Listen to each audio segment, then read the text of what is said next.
अगर आपको कहानियां पसंद हैं, तो ये तो जरूर सुनो। चलो, बीते कल की बातें सीखते हैं।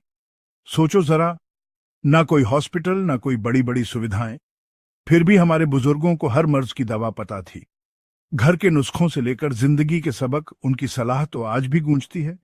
उन्होंने हमें अपनी इज्जत की कद्र करना सिखाया, चाहे कुछ भी हो जाए। उन पुरानी कहावतों के बारे में सोचो जो आपने सुनी है। हर एक में तजुर्बे से भरा सच छुपा है। तो अगली बार जब कोई पुरानी कहावत सुनो, तो याद रखना, वो सिर्फ शब्द नहीं है, वो तो सदियों पुराना ज्ञान है। और भी सीखना चाहते हो, तो सब्सक्राइब बटन दबाओ और हमारे साथ इस ज्ञान के सफर पर चलो। क्या आप जानते हैं कि L5S1 डिस्क का पुरानी चिकित्सा पद्धतियों में क्या महत्व था? आज हम जानेंगे कि पहले लोग इसका इलाज कैसे करते थे। पुराने समय में जब आधुनिक चिकित्सा का विकास नहीं हुआ था, लोग प्राकृतिक उपायों पर निर्भर रहते थे। आयुर्वेद और तिब्बती चिकित्सा में L5S1 डिस्क के दर्द को कम करने के लिए कई उपाय किए जाते थे।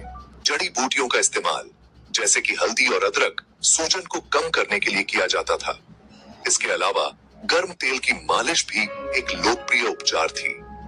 लोग घी या तिल के तेल का प्रयोग करके प्रभावित क्षेत्र की मालिश करते थे। योग और प्राचीन व्यायाम भी महत्वपूर्ण थे। प्राचीन लोग विशेष आसनों का अभ्यास करते थे, जिससे रीढ़ की हड्डी मजबूत होती थी और दर्द में राहत मिलती थी। इसके साथ ही ध्यान और प्राणायाम भी एक महत्वपूर्ण भूमिका निभाते थे। ये मानसिक तनाव को कम करते थे, जो अक्सर शारीरिक दर्द का कारण बनता है।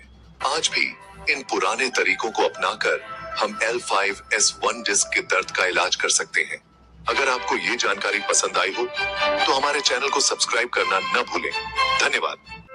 आज मैं आपको बताऊंगा कैसे बिना किसी गोली के माइग्रेन से छुटकारा पाया जाए। हमारे दादा दादी तो बड़े होशियार थे इलाज के मामले में, खासकर माइग्रेन के लिए, जिसे वो आधा सर का दर्द कहते थे। उन्हें तो भरोसा था आसान, कुदरती नुस्खों पर।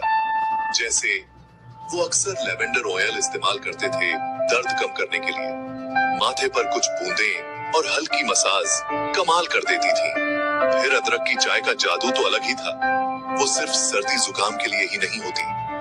गरम गरम अदरक वाली चाय पीते ही सिर का धड़कता दर्द छूमंतर हो जाता था। और हाँ, पानी पीना मत भूलना। खूब पानी पीना तो हर बीमारी के लिए उनकी पहली सलाह होती थी। ये नुस्खे भले ही पुराने जमाने के लगे, लेकिन इनकी ताकत आज भी बरकरार है। तो अगली बार जब माइग्रेन महसूस हो, अपने बड़े बुजुर्गों की सीख याद रखना। कभी कभी सबसे बढ़िया इलाज तो सबसे आसान होता है। देखने के लिए शुक्रिया। सब्सक्राइब करना ना भूलना और अपने विचार कमेंट्स में जरूर बताना।